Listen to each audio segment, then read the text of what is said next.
ओम नमः शिवाय। वट सावित्री व्रत सुहागिन महिलाओं का एक विशेष व्रत माना गया है। 2024 में वट सावित्री व्रत 6 जून 2024 दिन गुरुवार को रखा जाएगा।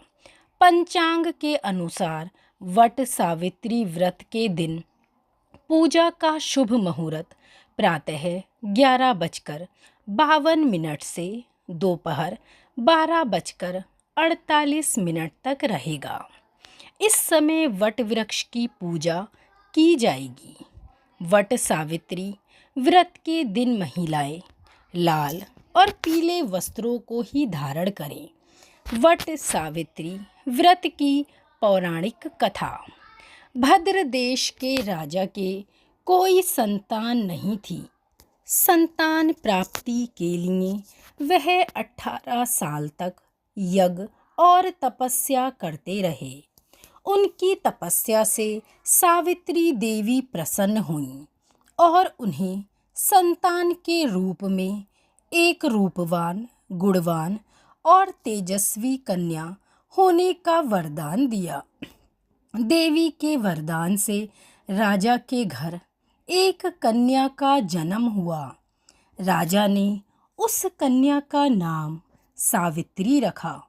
सावित्री की शादी की उम्र होने पर राजा को अपनी कन्या के लिए कोई योग्य वर नहीं मिल पा रहा था। एक दिन सावित्री तपोवन गईं। वहां उसने एक सुंदर युवक को देखा जिसका नाम सत्यवान था। सत्यवान साल्व देश के राजा धुमतसेन का पुत्र था। धुमतसेन के अंधे होने की वजह से उन्हीं के मंत्रियों ने उनका राज्य हड़प कर लिया था। इसीलिए वह जंगल में अपनी पत्नी और पुत्र के साथ ही अपना जीवन व्यतीत कर रहे थे। सावित्री ने सत्यवान और उसके पिता के बारे में अपने पिता को बताया और सत्यवान से विवाह करने की इच्छा प्रकट की। सावित्री के पिता अपनी पुत्री की इच्छा को पूरा करने के लिए तपोवन जंगल गए और वहां पहुंचकर राजा ने सत्यवान के पिता से मिले और उन्हें अपनी बेटी सावित्री के लिए उनके पुत्र सत्यवान से विवाह का प्रस्ताव दिया।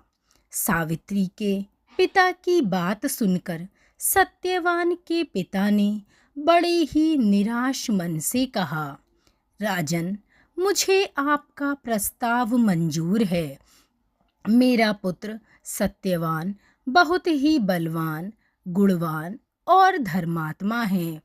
इस विवाह से मुझे कोई भी आपत्ति नहीं है। लेकिन ऋषि नारद ने मुझे बताया है कि सत्यवान अल्प आयु है, जिसकी अगले वर्ष अमावस्या के दिन ही मृत्यु हो जाएगी। इसीलिए मैं आपसे विनती करता हूँ कि आप किसी और युवक से अपनी पुत्री का विवाह करवा दीजिएगा। उनकी बात को सुनकर सावित्री और उसके पिता बहुत ही निराश हुए। तब सावित्री ने कहा, मैंने अपने मन से सत्यवान को ही अपना पति माना है, इसीलिए मैं किसी और से विवाह नहीं कर सकती। सावित्री की जिद के आगे सबको झुकना पड़ा। सावित्री और सत्यवान का विवाह हो गया। विवाह के उपरांत सावित्री पूरे तन मन से अपने पति सत्यवान और सास ससुर की सेवा करने लगी। इसी तरह 1 वर्ष भी निकल गया और सत्यवान की मृत्यु का दिन करीब आ गया। जैसे जैसे दिन कट रहे थे, सावित्री का मन बड़ा ही उदास रहने लगा। ऋषि नारद ने सावित्री को बताया कि अमावस्या के 3 दिन पहले देवी सावित्री का उपवास करने और वट के पेड़ की पूजा करने से सत्यवान की आयु को बढ़ाया जा सकता है। नारद जी के कहे अनुसार सावित्री ने सत्यवान की मृत्यु वाले दिन से 3 दिन पहले देवी सावित्री के नाम का उपवास किया और वट के पेड़ की विधि विधान से पूजा करने लगी। साथ ही वह अपने पितरों का भी श्रद्धा पूर्वक पूजन करने लगी। देखते देखते धीरे धीरे 3 दिन व्यतीत हो गए और अमावस्या का दिन भी आ गया।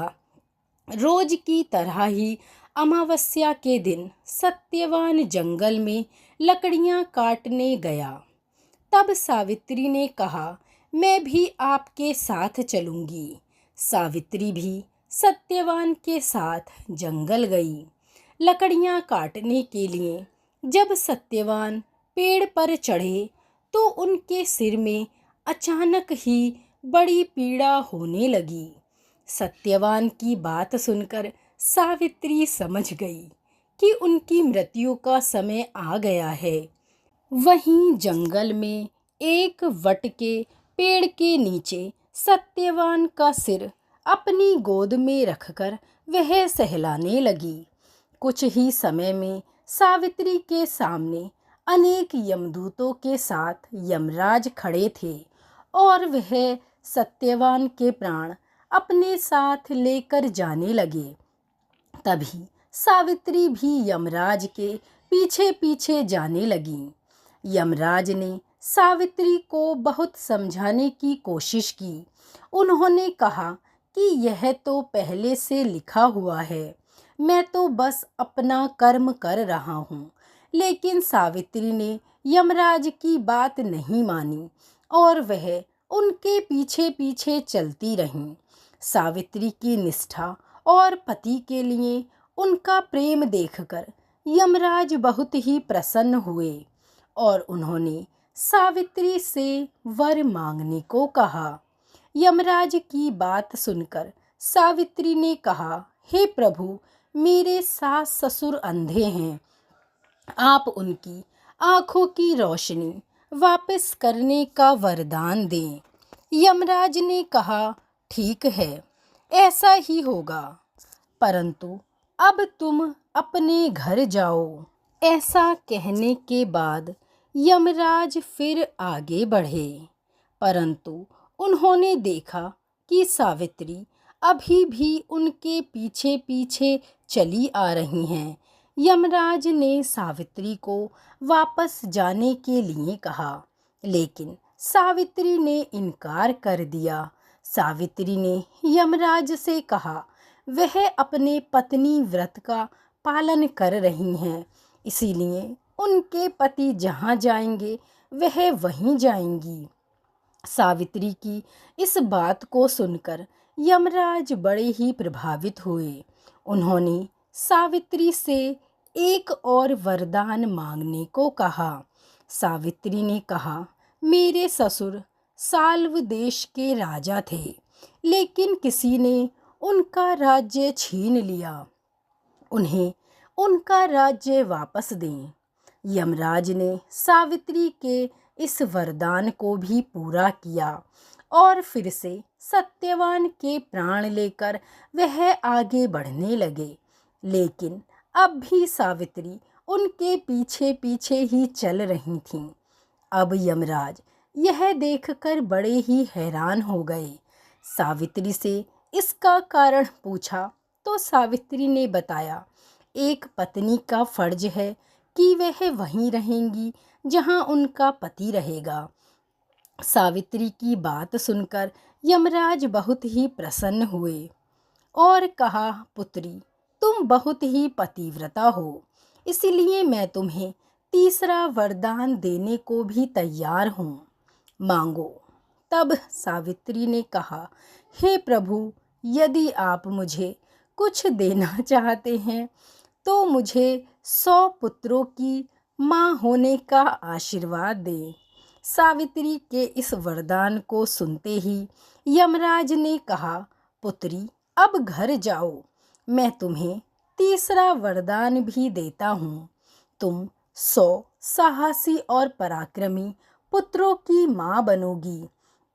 यमराज के इस वरदान को सुनकर सावित्री ने कहा, हे प्रभु, मैं सनातन धर्म को मानने वाली नारी हूँ और आर्य कुल में जन्मी हूँ, इसीलिए मेरी जीवन में एक ही पति होंगे और वह हैं सत्यवान। इसीलिए आपको अपने वरदान को पूरा करने के लिए मेरे पति को जीवित करना होगा, क्योंकि पति के बिना पुत्रों का होना संभव नहीं है। सावित्री की बात सुनकर यमराज ने सत्यवान के प्राणों को वापस छोड़ दिया और सावित्री से कहा, पुत्री, अब वापस जाओ उसी पेड़ के नीचे जहाँ पर तुम्हारे पति का शरीर पड़ा है। मैंने सत्यवान के प्राणों को छोड़ दिया है और तुम्हें 100 संतानों के साथ ही अखंड सौभाग्यवती होने का वरदान भी दिया है। यमराज की बातें सुनकर सावित्री वापस उस वट के पेड़ के नीचे आ पहुंची जहां उसके पति सत्यवान का शरीर पड़ा था। वह सत्यवान के करीब पहुंची और उन्होंने देखा कि सत्यवान जिंदा हो गए हैं। फिर सावित्री और सत्यवान जंगल से बाहर निकले और अपने साल्व देश पहुँचे। वहाँ पहुँचकर सावित्री ने देखा अब उसके ससुर को उनका राज्य वापस मिल गया है और उनकी आँखों की रोशनी भी वापस आ गई है। तभी से हर साल ज्येष्ठ माह की अमावस्या के दिन वह सावित्री व्रत मनाया जाने लगा। इस दिन पूरे विधि विधान से वट के पेड़ की पूजा अर्चना करनी चाहिए और सुहागिन महिलाएं अपने पति की लंबी उम्र की कामना करें, इससे उनका सौभाग्य अखंड रहेगा। तो मेरी सभी सुहागिन महिलाओं को, सभी माताओं बहनों को वट सावित्री की हार्दिक शुभकामनाएं।